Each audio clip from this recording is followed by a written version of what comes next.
Nesta edição, o programa TV Direitos Humanos fala sobre letramento digital. Eu, Juliano Domingues, e a professora Paloma Saldanha recebemos o jornalista Tarcísio Camelo, especialista no tema e militante pelo direito à comunicação.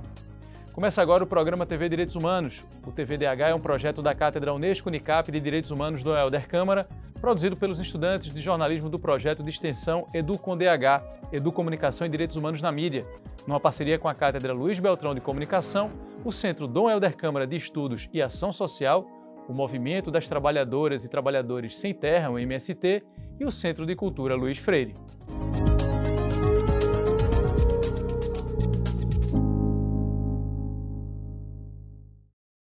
A ideia de letramento digital faz parte de um contexto mais amplo de popularização das chamadas tecnologias da informação e da comunicação, também conhecidas como TICs, que podem ser muito bem ilustradas por esse equipamento aqui, por exemplo, o smartphone.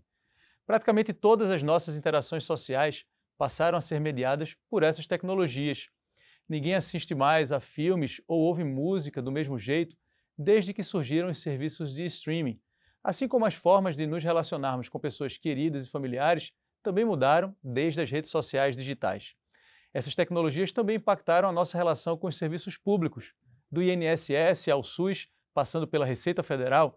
Tudo ou praticamente tudo pode ser feito por um computador conectado à internet. Daí a expressão eGov, que significa, por exemplo, governo eletrônico. Tudo isso exige da gente algum conhecimento. É preciso aprender a ler e compreender esse mundo. Nesse contexto surge justamente a ideia de letramento digital. Então começo aqui saudando os nossos convidados, professora Paloma, Tarcísio. Muito obrigado pela participação, por terem aceitado o convite do nosso programa para estarem aqui. E aí eu já passo a primeira pergunta para os dois, para a gente se situar na conversa. Como a gente pode classificar, categorizar o que é letramento digital? Explica para a gente, Tarcísio. O letramento digital ele é a base para a gente conseguir acessar a comunicação como um direito humano, né? Porque as pessoas elas precisam ter acesso às mídias, saber como funciona, para tanto desde o acesso, você falou da TIC, né? Quando a gente começa a falar da TIC, teve um avanço enorme agora na pandemia, de novas pessoas acessando a tecnologia das informações, da comunicação, mas quando a gente vai para a classe B, C, C, D e E, o acesso ainda está muito restrito. Então, quando a gente começa a falar sobre letramento digital, antes de mais nada, as pessoas precisam acessar essas mídias e depois aprender como funciona, né? Como a gente pode atuar nessas mídias digitais para usar ao nosso favor, tanto para acessar e comunicar, como também produzir seus próprios conteúdos, né? A partir do momento que você consegue entender todo esse processo de construção de como funcionam as mídias digitais, você vai poder também acessar as informações e também poder compartilhar seus conteúdos, também vai poder compartilhar da melhor maneira possível quando essas informações que estão circulando na nossa sociedade, né? Então, o letramento digital ele passa por isso, assim, pelo acesso e como entender também como funciona esse meio de comunicação, né? Para a gente poder atuar e produzir e compartilhar conteúdos. Professora Paloma, o que é letramento digital? Eu vou só complementar, o que o Tarcísio trouxe. Eu gosto de trabalhar letramento exatamente com um paralelo à alfabetização. A gente entende que a alfabetização é fazer uma pessoa aprender a ler e a escrever. Só que quando eu falo de letramento, eu já preciso entender que esse ler e escrever não pode ser um simples ler e escrever. Eu preciso aprender a refletir sobre aquilo que eu estou lendo, a refletir sobre aquilo que eu estou escrevendo. Eu preciso entender como eu vou utilizar aquilo que eu estou fazendo de maneira crítica, sabe?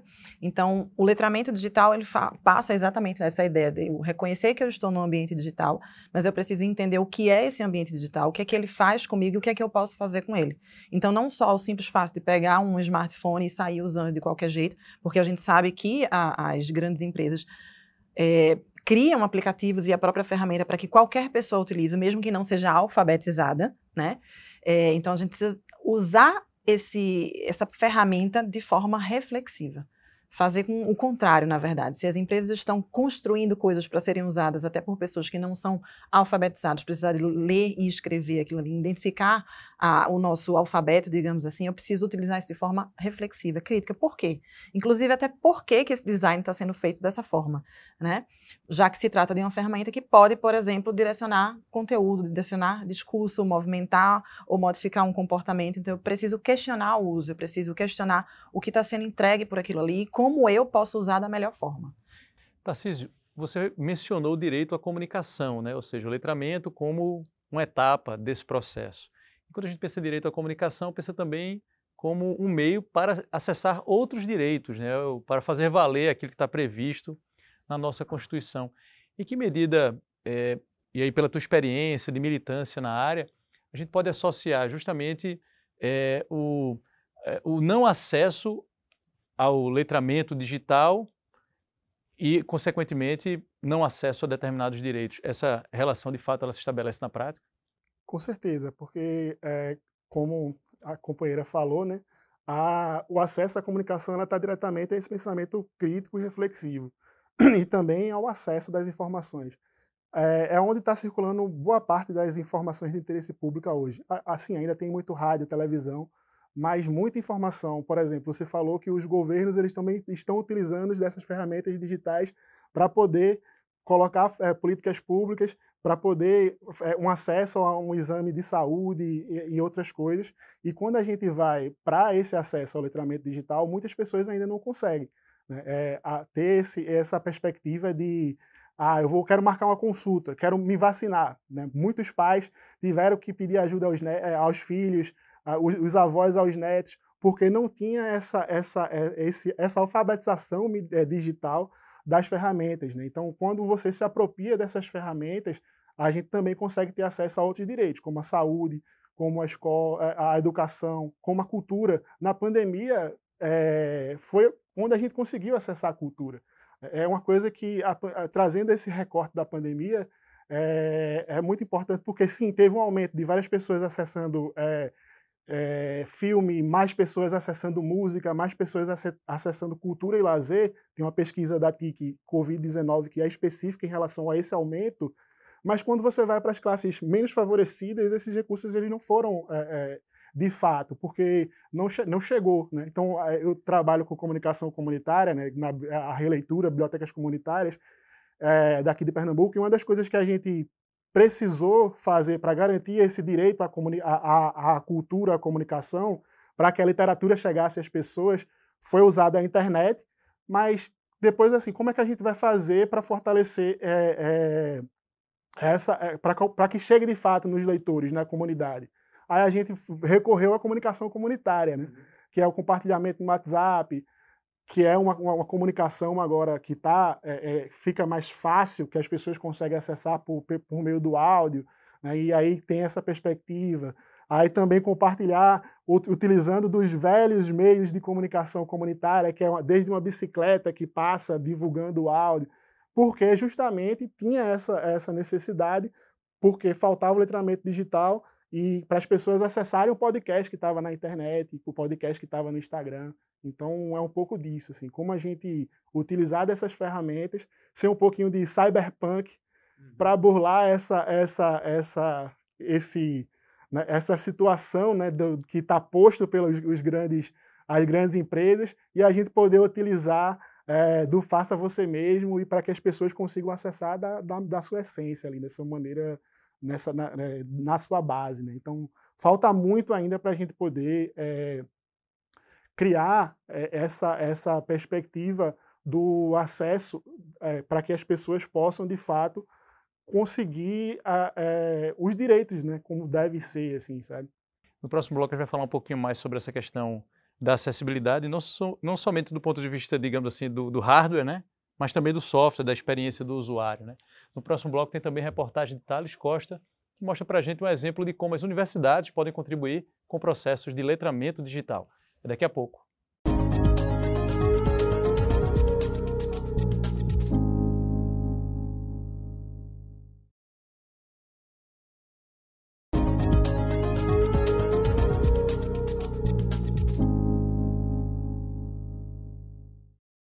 Estamos de volta com o segundo bloco do TV Direitos Humanos, que nesta edição fala sobre letramento digital.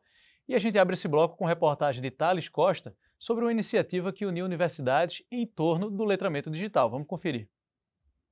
Diante de uma cultura cada vez mais digital, o manejo das plataformas de mídia tem se tornado um fator fundamental de inserção social. Mais intimidade com esses recursos quem tem mesmo são crianças, adolescentes e adultos jovens, justamente as pessoas que já nasceram na era digital.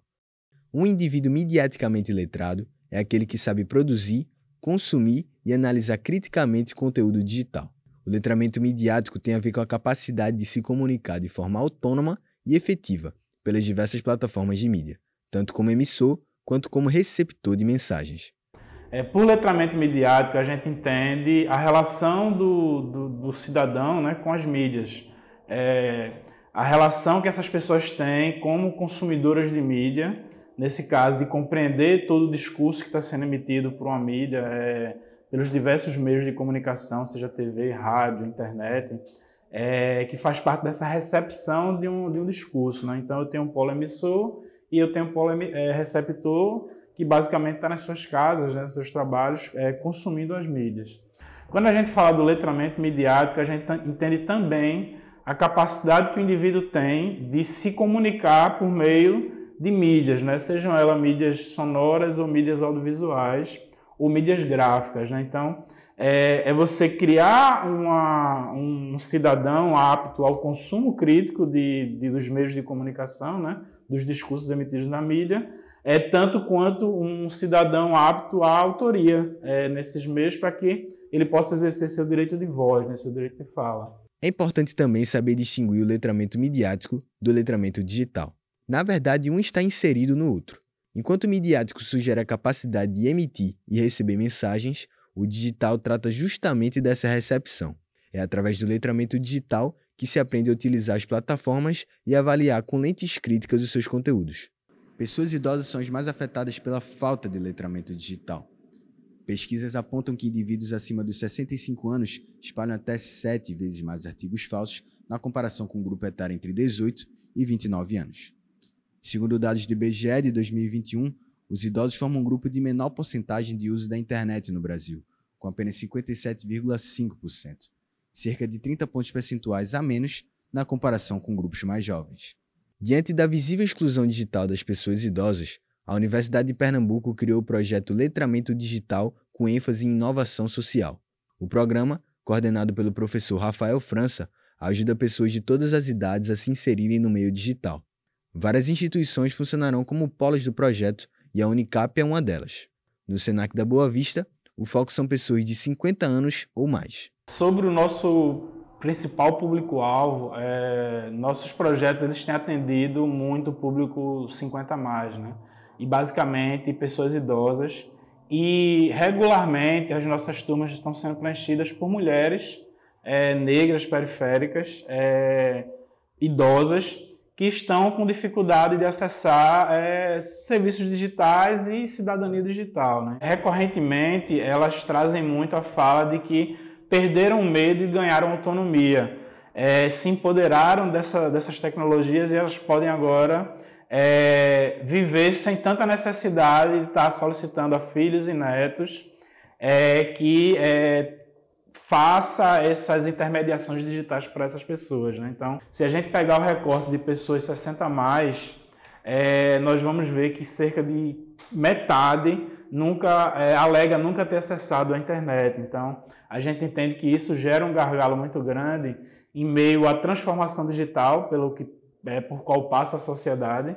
Então, a gente compreende que a universidade, através da extensão universitária, ela tem o dever de combater a exclusão digital, promovendo cursos de letramento digital para esses segmentos excluídos da sociedade brasileira. Dona Maria Augusta, aluna do projeto na unidade do Senac, no Recife, conta como o curso tem ajudado no seu dia a dia. Eu me atualizar com a tecnologia, dos avanços tecnológicos, para eu saber me comunicar melhor e também ensinar aquelas pessoas que às vezes me procuram, que já era uma rotina, tipo fazer deletar uma coisa, ajudar de alguma forma essa comunicação que é muito importante para nós. Está sendo muito bom mesmo. é um processo de inclusão social também, tendo em vista que essas pessoas podem aproveitar agora as oportunidades que surgem na cultura digital com segurança, né?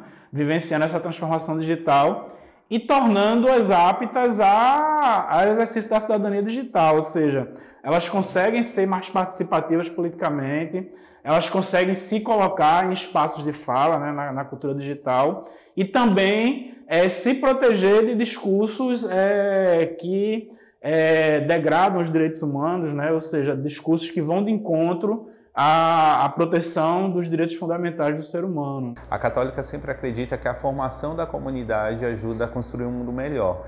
E no mundo de fake news, um mundo onde muitas vezes tem tanta tecnologia, mas essas tecnologias não são acessíveis para todas as pessoas, cursos e formações como essas são importantes para que a gente possa democratizar, né, o acesso à informação, o acesso à tecnologia, de modo que as pessoas possam estar melhores informadas e utilizar melhor os meios de comunicação. Falando então mais especificamente, né, a gente terminou o bloco passado, o bloco anterior, falando sobre acessibilidade, né, e aí eu queria retomar isso a partir também do gancho da matéria, né, que acabou de passar. Num país com tantas desigualdades, né, a gente está falando sobre letramento digital, quando os índices ainda de analfabetismo são assustadores, quando a gente percebe uma população idosa excluída, né, dos processos digitais. Então aí, professora Paloma, eu queria que a senhora ajudasse a gente a pensar essa discussão, ou seja, letramento digital, no contexto mais amplo dos direitos humanos, já que estamos no programa de direitos humanos. Quando a gente pensa nos grupos mais vulneráveis socialmente, né, historicamente vulneráveis socioeconomicamente, como esse debate sobre o letramento digital se situa? Envolve uma questão também geracional, né, socioeconômica? O que a senhora nos diz sobre isso? Envolve, Juliana, envolve uma questão geracional, envolve uma questão socioeconômica e envolve uma questão de interesses, né? E aí eu vou voltar um pouquinho. O que é que acontece? Janeiro agora de 2023, a gente teve a instituição de uma Política Nacional de Educação Digital. E por que eu trago essa política para esse debate aqui agora? Porque quando a gente fala de geração, quando a gente fala de economia, quando a gente fala de contexto e letramento digital, essa política traz para a gente a necessidade de se estabelecer inclusão digital, grupos de pesquisa sobre a questão da educação digital, e traz para a gente exatamente a necessidade de capacitar pessoas em idade ativa.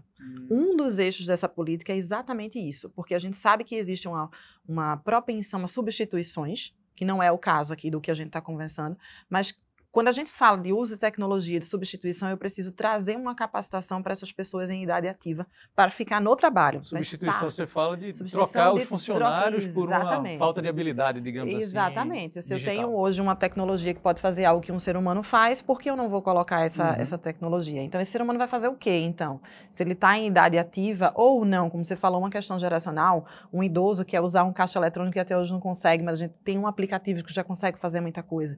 Então, a educação digital, ela chega e a Política Nacional da Educação Digital chega para pedir uma maior conscientização e uma maior participação geral, seja de governo, seja de empresas privadas também, no intuito de fazer com que essa população esteja apta a viver em sociedade, na sociedade que a gente chama de sociedade digital, sociedade hiperconectada, hiperlinkada, não sei como é que vocês desejam chamar, mas que consigam participar, exercer cidadania e estar presente no que a gente conhece hoje de sociedade. Então, se eu tenho hoje essa questão geracional, pega muito a gente dizer assim, as crianças são nativas digitais, elas já nascem sabendo fazer tudo. Na verdade, elas já não nascem sabendo fazer tudo, né? Não é a criança que sabe mexer na tecnologia, é a tecnologia que sabe mexer com a gente, né? São as empresas que estudam os comportamentos, estudam as questões cognitivas, psicológicas e por aí vai do ser humano para construir, para desenhar ferramentas que façam com que a gente utilize da maneira mais fácil possível. Porque essa é a ideia, né? Como eu falei anteriormente, tem ferramentas que eu não preciso sequer saber ler ou escrever para usar. Se eu quiser mandar um áudio no WhatsApp, ou uma criança de 1 ano de idade quiser mandar um áudio do WhatsApp, ou então um senhor que não saiba mexer na ferramenta, mas identifique que um microfone basta eu segurar e levantar, que eu já vou conseguir passar essa informação, já faz, sabe? Então, entender o funcionamento, para que ele serve e ter a capacidade de refletir criticamente sobre aquele uso, é o que a gente fala de educação digital. Aí é onde vem a questão geracional. Os mais novos têm uma capacidade mais fácil de entender isso e de ter essa reflexão, né? Enquanto os mais velhos têm uma maior dificuldade, mas também não ficam para trás. Tá? É só uma questão de encaixe realmente do que é apresentado para o contexto de cada pessoa. Tarcísio Camelo, você que tem um histórico de militância, envolvimento com os movimentos sociais, trabalha a comunicação popular, o que é que você tem visto, né, o que é que você nos diria em relação a essa exclusão de determinados grupos, né, sobretudo quando esses grupos estão situados ou nas periferias das grandes cidades ou longe dos grandes centros, né? São pessoas que ainda estão muito distantes dessa inclusão digital ou não? A tecnologia tem chegado a elas e elas têm conseguido se incluir? Acho que, assim, antes de mais nada, é uma luta dos movimentos sociais, esse letramento midiático de muito tempo, assim, tanto midiático como digital, né? Porque com essas formações tem mudado um pouco, mas a sociedade civil ela não vai dar conta de todos os processos. Por isso da importância do fortalecimento das políticas públicas para que cada vez mais a gente consiga fazer com que mais pessoas acessem o direito ao universo digital, a esse cyberespaço, para que aí a gente consiga caminhar cada vez mais. Tem mudado, as pesquisas apontam para isso, né, que tem mais pessoas acessando conteúdos digitais, tem mais pessoas acessando a internet, está começando de várias idades, de vários lugares do país, mas ainda assim é um desafio. Então a gente precisa pegar esses dados onde é que está faltando, né, de fato, para fortalecer essas políticas públicas e essas políticas públicas elas chegarem de fato na sociedade. Chegar mesmo, né, e aí pensando não só em receber a informação, mas como a periferia, os que não estão dentro dos grandes centros, possam produzir seus próprios conteúdos. Isso é muito importante, a gente pensar a política pública para entender o universo digital, ter o acesso primeiro, antes de tudo, é ter acesso à mídia, às mídias, ao universo digital. Depois, a gente entender como funciona, para depois a gente começar a produzir conteúdo. Que eu acho que isso é que é fundamental, porque a grande mídia ela não vai dar conta o tempo todo desses conteúdos que estão na periferia. Então, quando a população, a comunidade, se apropriar desses meios de comunicação, elas vão poder fazer suas próprias produções, né? E também poder compartilhar as informações de interesse público daquele território. Acho que passa um pouco por isso, assim, sabe? A gente fortalecer as políticas públicas para que a gente possa chegar na base. No próximo bloco tem o quadro Fala Povo. Você se considera alfabetizado digitalmente? A gente fez essa pergunta. É daqui a pouco.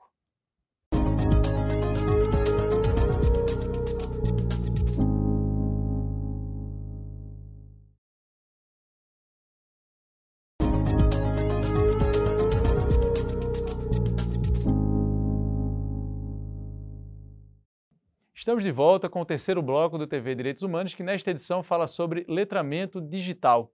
Agora é hora do quadro Povo Fala com Álvaro Torres.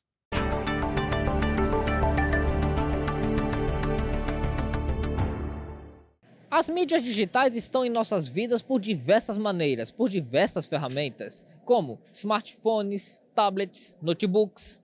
E isso faz com que seja necessária a alfabetização midiática para que a gente possa entender ícones, imagens, códigos e até a intenção de um conteúdo que chega. Na era da cybercultura, a não alfabetização midiática pode resultar na exclusão de pessoas e até manipulações nas redes sociais. E você, como se considera? Você se considera alfabetizado digitalmente? É isso que o Fala Povo de hoje quer saber. Assim, a gente na formação, eu me formei recentemente, a gente tem um contato bem aprofundado na área digital, assim, em termos de busca mesmo na formação, em termos de pesquisa, ferramentas de pesquisa, como o UpToDate, PubMed. Então, assim, é importante a gente ter esse nível de contato, né, digital. Isso facilita bastante, né? Sim, com certeza.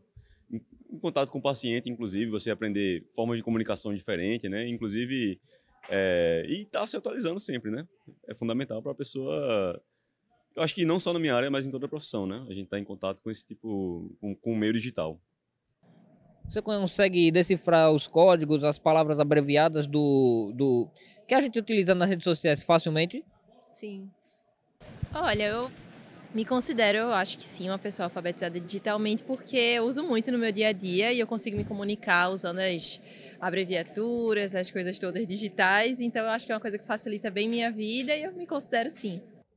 Professora Paloma, a gente, né, foi às ruas, né, como a gente acabou de ver, perguntou se as pessoas se sentem alfabetizadas digitalmente, mas eu queria trazer uma outra expressão que normalmente aparece, né, sobretudo na academia, quando a gente fala sobre letramento digital, alfabetização midiática, daqui a pouco eu vou falar sobre isso com o Tarcísio, que é a ideia de cidadania digital. Então, o sujeito alfabetizado digitalmente, ou aquele que se sente alfabetizado digitalmente, ou letrado digitalmente, em que medida a ideia de cidadania digital se insere nesse contexto do letramento digital? Pronto, a gente precisa entender que o exercício da cidadania demanda algumas ações, né? O exercer algo. E aí hoje a gente tem toda uma estrutura digital para exercício dessa cidadania. Então eu posso resolver coisas da prefeitura, eu posso colocar a minha voz na rede social, eu posso realizar movimentos por meio dessas plataformas, protestos, enfim. Eu posso movimentar uma sociedade só utilizando o meu smartphone. Isso também é exercer minha cidadania, só que de forma digital, que tem impacto direto na minha vida física, digamos assim. Então, quando a gente fala de exercer a cidadania digital e traz para junto a ideia do letramento digital, significa que eu preciso entender como essas ferramentas funcionam para que eu possa exercer essa cidadania da melhor forma. E aí é onde vem, eu preciso entender o que é privacidade, eu preciso entender o que é direito à informação, acesso à informação, quais são os meus limites em relação a esse local que é o digital, né, esse mundo que é o digital, o que é que eu posso, o que é que eu não posso, o que é liberdade de expressão, o que é que não é. Isso tudo está dentro do que a gente chama de letramento digital também, porque ele fala não só de uso das ferramentas. O letramento digital, ele passa por entender quais são os direitos que estão ali dentro, quais são os direitos humanos, quais são os direitos fundamentais que acontecem e que são exercidos ali dentro para que a cidadania da gente consiga ser exercida da melhor forma. Então, é basicamente esse caminho que a gente precisa entender para exercer a cidadania digital. Perfeito. Tarcísio, e alfabetização midiática, né? Qual a relação entre alfabetização midiática e o que é alfabetização midiática, antes de qualquer coisa, né, com o letramento digital? Alfabetização midiática é a gente saber o papel das mídias na sociedade, né? Então a gente vai ter o acesso à mídia, saber como funciona a mídia, como é que se constrói uma pauta, que tem cada mídia. Esse programa ele tem uma linha editorial, ele vai falar sobre direitos humanos, tá aqui, chamou as pessoas para falar sobre determinado assunto. Então, saber como funciona esse ambiente que produz mídia, produz conteúdo é importante. E depois a gente começar também essa leitura crítica da mídia, né? Você está assistindo esse programa agora, faça essa leitura crítica, saiba quem está produzindo e depois você vai... quem está falando aqui, eu estou aqui, Tarcísio, no programa, é uma pessoa que foi escolhida para estar nesse programa falando sobre esse assunto especificamente. Então, você, sabendo disso, você vai poder analisar esse programa criticamente. E depois que a gente entender fazer essa análise crítica dos conteúdos midiáticos que estão sendo produzidos pelos grandes meios de comunicação, a gente também vai poder entender como a gente vai produzir nossos próprios conteúdos. E aí, voltando novamente para aquela questão, quando a gente entende como funcionam as mídias, no caso digitalmente, como a gente entende também como funcionam as mídias do processo de produção, e aí já fazendo essa análise crítica, a gente vai trazer as nossas pautas, trazendo esse olhar crítico. Por que tal matéria da minha comunidade ela não foi para o ar? Mas aqui a gente pode ir para o ar. Então, porque você produzir seus próprios conteúdos a partir dessa análise crítica. Esse programa ele tem essa perspectiva. Esse assunto ele não está sendo discutido, pelo menos dessa forma, em outros meios de comunicação. Aqui foi feita a análise e está sendo feito, né, desse jeito, porque foi uma escolha. Então, a partir do momento que a gente entende essa alfabetização midiática, a gente passa a acessar essa mídia de uma outra forma, fazendo essa leitura crítica, passa a entender como funciona, passa a produzir conteúdo, e é o que é fundamental, acho que hoje, principalmente, né, como a gente compartilha esse conteúdo. A gente, com o acesso à internet cada vez mais forte, a gente recebe todo tipo de informação em todo lugar. Então, antes da gente compartilhar, a gente vai fazer essa reflexão, fazer essa leitura crítica. Quando a gente tem essa alfabetização midiática, a gente faz essa reflexão crítica antes de compartilhar um conteúdo com alguém, né? Então, isso é fundamental. Fazendo uma relação entre as duas, isso é muito... se complementam, né? Porque a gente entender como vai gravar um áudio para digitalmente, a alfabetização, como é utilizar os recursos digitais para poder compartilhar algo, mas também como a gente recebe essa informação midiática e como a gente compartilha esse conteúdo. Então a gente poderia dizer, professora Paloma, que digamos assim, um déficit ou uma carência de letramento digital estaria associado a uma epidemia de desinformação também? Totalmente. Quanto menos letrado digitalmente, mais propenso à difusão, por exemplo, de desinformação? Exatamente isso que eu ia puxar, eu ia fazer exatamente esse complemento, dizer que a parte do letramento midiático corresponde diretamente, ou está diretamente relacionado ao exercício da cidadania digital. Uhum. Se você não consegue ter essa noção do que é verdadeiro, o que é falso, né, do que está retirado do contexto, da consequência disso daí, de você compartilhar uma informação que você consegue identificar que é errada, que é falsa, mas ainda assim você compartilha, qual é a consequência disso, né, para as pessoas que estão ali naquele entorno? O que é que a gente vai fazer? O que é que precisa ser feito? Vou parar, vou barrar, ou eu vou passar para frente? Né? Isso vai trazer mais desinformação, isso vai gerar uma confusão. Linchamentos, eu já vi vários linchamentos acontecerem por causa de um compartilhamento de informações falsas e por aí vai, gerando cada vez mais desinformação e não fazendo o papel da cidadania, de fato, né? Não tem um exercício saudável da cidadania se a gente não utiliza a ferramenta de uma forma letrada mediaticamente. Agora, durante um bom tempo, né, enquanto prevalecia, digamos assim, sem maior concorrência, o poder da chamada grande mídia, né, dos grandes grupos, sobretudo de radiodifusão, eram basicamente eles que nos educavam em termos de mídia, né? Então a gente vive um momento já há algum tempo em que há uma prevalência, ou pelo menos uma concorrência mais forte, né, com a presença de atores que são as chamadas Big Techs. Então a gente vivencia um ambiente, né, de muito poderio dessas organizações. Aí eu pergunto primeiro para a Paloma, depois para o Tarcísio. Quem é que está nos educando ou nos deseducando do ponto de vista midiático digital? Quem está nos educando são as grandes empresas, né? A partir dos interesses que ela tem. Deseducando, né? Deseducando. É porque assim, o que é que eu quero para mim? Né? Uhum. O que é que eu quero para mim é que vai dizer se o que essa empresa está fazendo, o interesse dessa empresa, o atendimento ao interesse dessa empresa, de fato está me educando ou me deseducando. Ou seja, se eu tiver uma pauta o letramento social, digital do indivíduo é decisivo nesse aspecto. Exatamente, é decisivo. Se eu tiver uma pauta mais social, eu vou entender que talvez a divulgação ou a permissão de um conteúdo sair muito mais rápido para várias pessoas, que não seja de acordo com o letramento digital, seja prejudicial, né? A gente fala em eleições, por exemplo, se a gente tiver um conteúdo vinculado mais para um candidato do que para o outro, a gente vai entender que isso aí tem algum interesse por trás, né? Mas aí eu preciso do letramento midiático, eu preciso do letramento digital para entender que isso existe, né? Que esse direcionamento daí existe, que vai influenciar diretamente no meu comportamento enquanto cidadão, né? Tarcísio, você que participa de movimentos que também atuam no ambiente digital, percebe aí frestas, né, pelas quais é possível driblar certas barreiras ou os algoritmos das Big Techs? Rapaz, a gente tenta criar estratégias para atuar nesse lugar, mas a gente não pode ficar de fora. Acho que isso a gente precisa entender. É onde a gente consegue se comunicar ainda, infelizmente. A gente precisa avançar nessas questões, mas a gente ocupa o lugar e tenta fazer da nossa forma. Tentar chegar na base onde a gente quer, pensando nossas estratégias, e o que é melhor, a gente não fica só na rede social.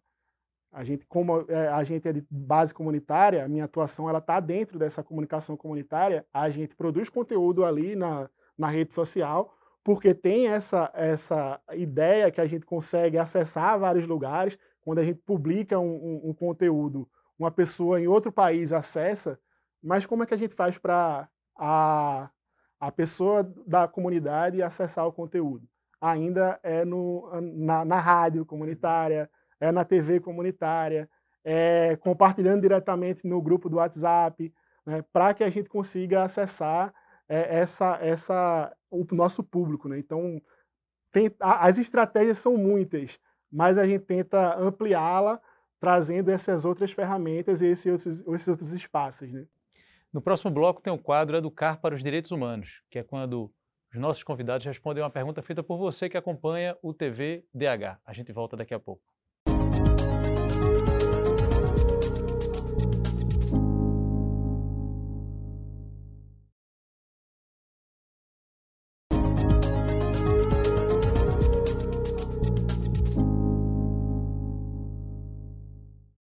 De volta com o quarto bloco do TV Direitos Humanos, que nesta edição tem como tema letramento digital. Agora, Tarcísio Camelo e Paloma Saldanha respondem a uma pergunta enviada por quem acompanha nosso programa, porque chegou a hora do quadro Educar para os Direitos Humanos com Wilma Santos.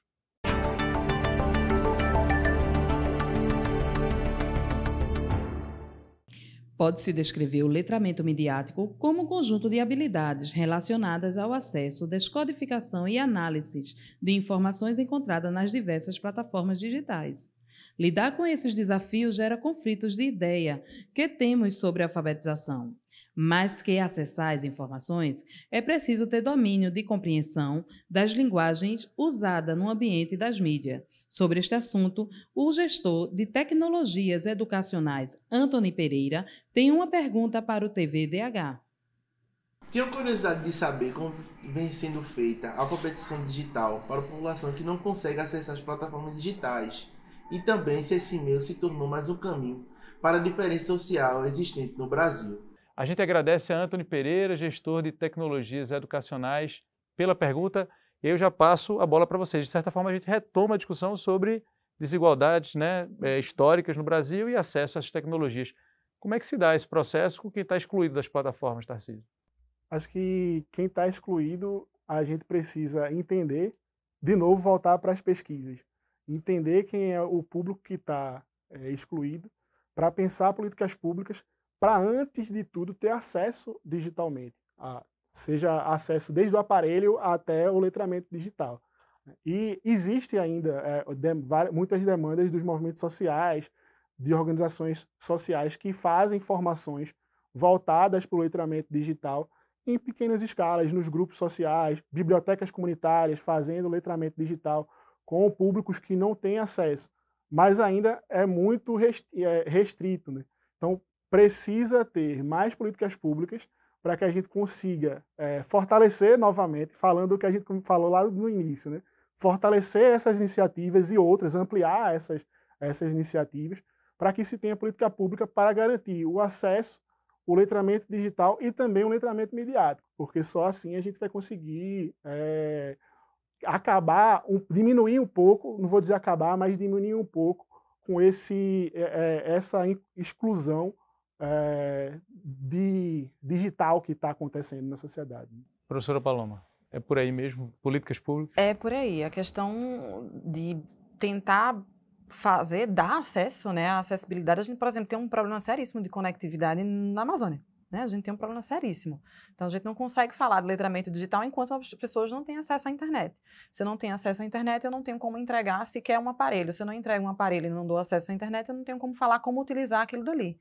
Então, termina, assim, aumentando uma desigualdade social, digamos assim, mas ainda temos, sim, algumas organizações que conseguem fazer algum trabalho, sabe? A gente, por exemplo, aqui em João Pessoa, a gente tem a ANID, que é uma associação que trabalha muito com redes comunitárias. Então, ensina as comunidades a fazerem ou terem uma certa conectividade, digamos assim, a partir de instrumentos que possam ser encontrados facilmente na sua comunidade. Mas aí, como o Tarcísio falou, a gente precisa entender o contexto, né? Qual é, de fato, o problema dessa conectividade? É uma falha, é uma dificuldade ou é, de fato, uma ausência?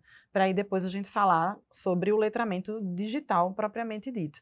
Aí a gente tem SaferNet, que trabalha com educação digital diretamente também em algumas comunidades e também no ambiente digital. A gente tem Placa-Mãe, a gente tem Juventude Privada, a gente tem muitas organizações, instituições que trabalham com essa perspectiva de dar o entendimento, de dar o letramento digital, mas a gente esbarra sempre na conectividade. Eu não tenho como falar do letramento digital se eu não tenho acesso. Eu, particularmente, Juliano, tenho uma experiência nas comunidades escolares em que eu encontro, por exemplo, crianças com celulares de última geração, mas que não têm acesso à internet. mas precisam estar com aquele celular de última geração para manter um certo status dentro daquela comunidade. Mas ele sabe mexer no aparelho? Sabe. Ele tem um letramento digital completo? Não. Ele sabe mexer na ferramenta de forma incompleta. E aí eu não posso falar de um letramento digital concreto. Entende? E a gente abriu o programa falando sobre um mundo em transformação, as big techs, as tecnologias da informação e da comunicação. E aí eu queria trazer aqui para a nossa conversa algo que, de certa forma, já foi tocado, que diz respeito ao papel do Estado nesse contexto de transformação. E uma das evidências é de que o Estado tem se reconfigurado, ou seja, porque diante do poderio de organizações que não respeitam as fronteiras, né, a ideia de Estado-nação, e que impõem suas regras, né? A gente citamos aqui os serviços de streaming, mas a gente poderia citar a uberização de tudo, né? Os serviços, por exemplo, de aluguel, né? O Airbnb, que também gera uma grande polêmica no mundo, o Uber, que também já provocou protestos, por exemplo, de taxistas e hoje já é um fato consumado. E aí eu queria saber de vocês, assim, qual é o papel do Estado nesse contexto quando a gente pensa em políticas públicas? Quem está elaborando e implementando essas políticas públicas é a indústria das big techs ou é o Estado? O Estado é refém desses interesses? Ou ainda é o Estado, aí falando mais especificamente aqui do Brasil, quem tem ditado essas regras, ou seja, de políticas públicas ainda que ineficientes, mas é o Estado que está à frente? Ou há um processo de captura do Estado por parte das big techs? Começando por Paloma. Tá, pronto. A gente tem hoje em dia num plano, a gente tem um PL 2630 tratando sobre moderação de conteúdo e regulação de plataformas. A gente tem uma análise sobre o marco legal da inteligência artificial. Também está tentando regular o que a gente fala de uso da inteligência artificial, que tem a ver com essa questão do letramento digital. A gente tem a Lei Geral de Proteção de Dados, que fala sobre a utilização dos dados pessoais nas redes, e tem um monte de outras legislações que tentam de alguma forma regular, e outros projetos de lei que tentam de alguma forma regular esse uso dessa tecnologia. E aí, para responder a tua pergunta, eu te digo, a gente tenta fazer isso para diminuir a inserção dessas indústrias, né, dessas big techs, no comportamento da gente, na sociedade da gente. Então, o Brasil ele trabalha sim com a ideia de regulação, com a ideia de não deixar a autorregulação, ou seja, não deixar com que as empresas ditem quais são as regras, mas a gente ditar, o Estado ditar o que é que pode ser feito aqui dentro do nosso país, para garantir o que a gente conhece por soberania. Eu não vou simplesmente deixar aqui uma empresa, uma big tech do, sei lá, Estados Unidos, África do Sul, Europa, não sei, enfim, venha para cá e dite como é que vai ser feito o tratamento dos dados pessoais da minha população. Não, eu preciso definir exatamente quais são as regras de tratamento. Mas para eu chegar e fazer essa definição, já aconteceu muita coisa. A Big Tech já pintou e bordou aqui dentro para eu chegar e dizer, ó, tá bom, querido, baixa a bola, vamos agora trabalhar nesses parâmetros aqui, nessas regras que eu estou querendo. E é o que está acontecendo agora com a regulamentação das plataformas e com o marco legal da inteligência artificial. O ritmo do Estado é diferente do ritmo dessas Big Techs, Tarcísio? Passa por aí. Acaba sendo, né? Mas aí acho que elas chegaram primeiro, como o Paloma falou. Agora a gente precisa regulamentar para que a gente avance, né, enquanto democracia. E aí o Estado, é importante a gente regulamentar, ele não regulamenta sozinho, né? É preciso escutar a sociedade, as demandas dos movimentos sociais, quem está trabalhando com essas big techs, né, se é o usuário do Uber, o próprio motorista, o entregador de aplicativo. Então, ouvir essas demandas da população para que a gente consiga regulamentar, trazendo esse olhar de todo mundo, né, que tem essa participação social. Mas, sem dúvida, é fundamental a gente passar por essa regulamentação, porque já está posto, já chegou, né? Já está, e os estragos eles estão acontecendo, né? De certa forma, a realidade está posta já. Depois do intervalo tem um quinto e último bloco desta edição do TV Direitos Humanos. Daqui a pouco a gente volta.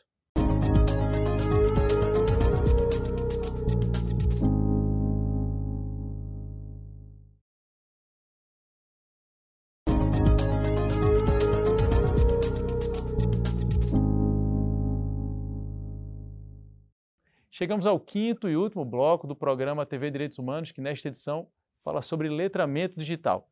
E aí, nesse último bloco, eu queria perguntar a vocês o seguinte. Tem uma discussão tremenda na academia também sobre captura de dados, né? A gente se insere digitalmente e, ao mesmo tempo, a gente, né, estabelece ali uma troca, né? Eu forneço informações, no mais das vezes, sensíveis para determinadas organizações em troca de acessar digitalmente determinados ambientes.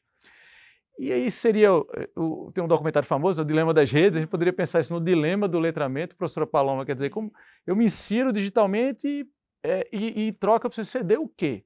Meus dados privados, a minha localização, o que eu faço ou deixo de fazer, o que eu consumo ou deixo de consumir, essa troca mesmo ou há outra possibilidade de negociação? Eu diria que é essa troca, é um absurdo que eu estou falando, mas... Não tem muito o que fazer. Mas não tem muito o que fazer, porque, na verdade, assim, a gente tem a legislação que fala, por exemplo, que a gente precisa ter em todo site que você vai entrar, precisa ter um avisozinho lá de privacidade, precisa ter uma política de cookies. Os termos e condições que ninguém lê, não é isso? Termos e condições que ninguém Inclusive, lê. Nós três. Que, na verdade, não, eu leio. Olha aí, a primeira pessoa que lê, exatamente. Eu leio, inclusive, a gente tem que criticar isso, né? Quando a gente abrir aquele texto do bloco inteiro, cadê o resumo?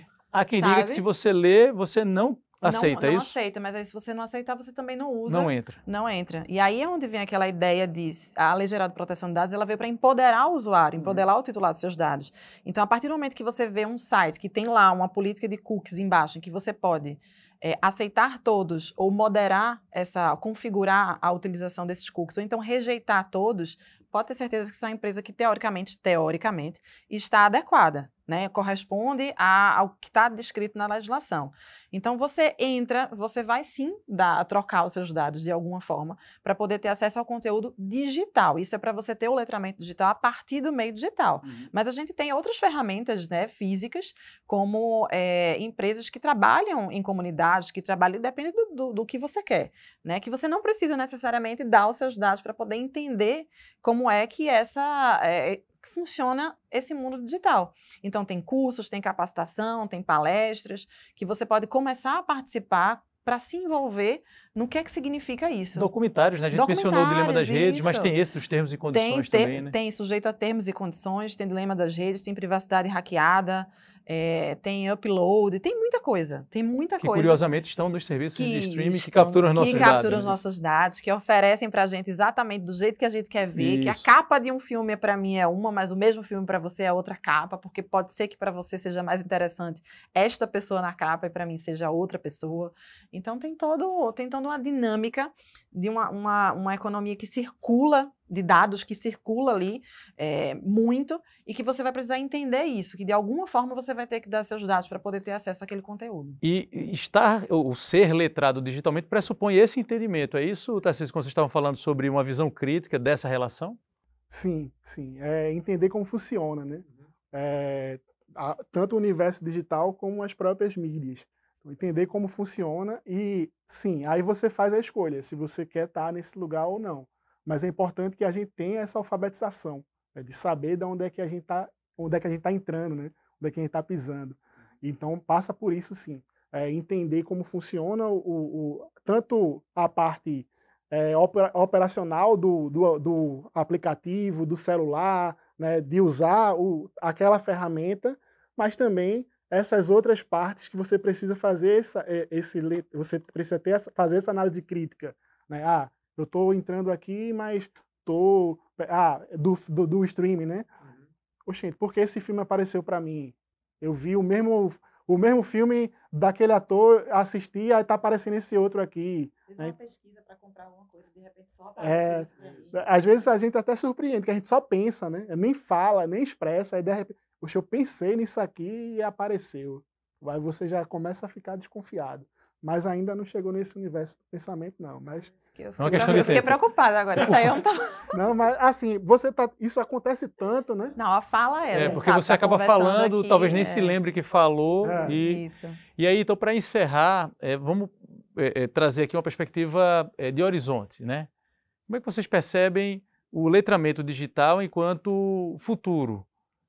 Se considera otimista, professora Paloma, ou não? Eu me considero muito otimista nesse ponto, porque a partir da instituição dessa Política Nacional de Educação Digital, a gente tem como política pública um desenvolvimento de inclusão do letramento digital, ou do direito digital, ou de inserção desse conteúdo nas escolas, né?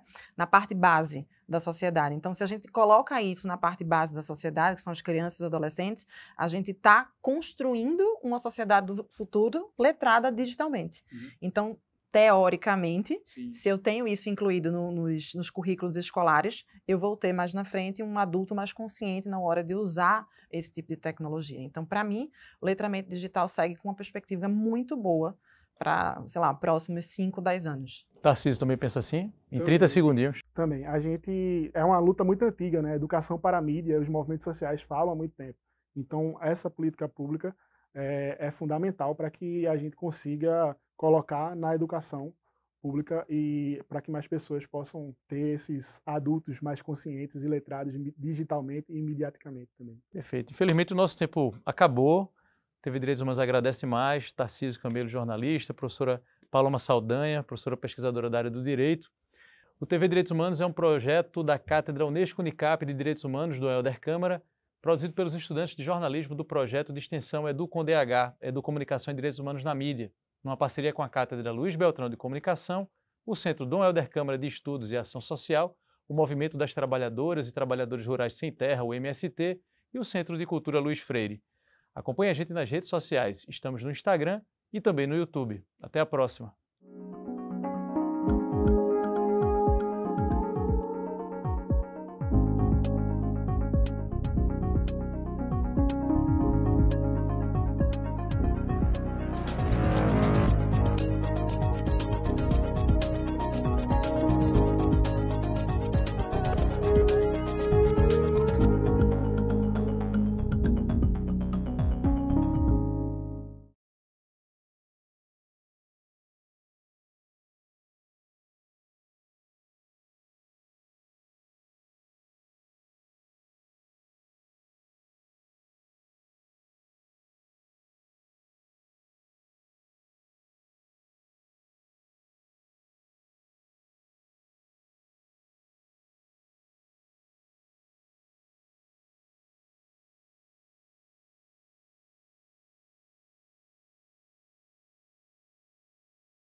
programa TV Direitos Humanos desta semana fala sobre letramento digital. Eu, Juliano Domingues, recebo a professora e pesquisadora em Direito, Paloma Saldanha, e o jornalista Tarcísio Camelo. A gente precisa regulamentar para que a gente avance enquanto democracia. Na reportagem de Thales Costa, universidades se unem em projeto que oferece oficinas de letramento digital. No Fala Povo, Álvaro Torres perguntou: você se considera alfabetizado digitalmente? No quadro Educar para os Direitos Humanos, Wilma Santos traz uma pergunta de quem nos acompanha para que nossos convidados respondam. A gente te espera.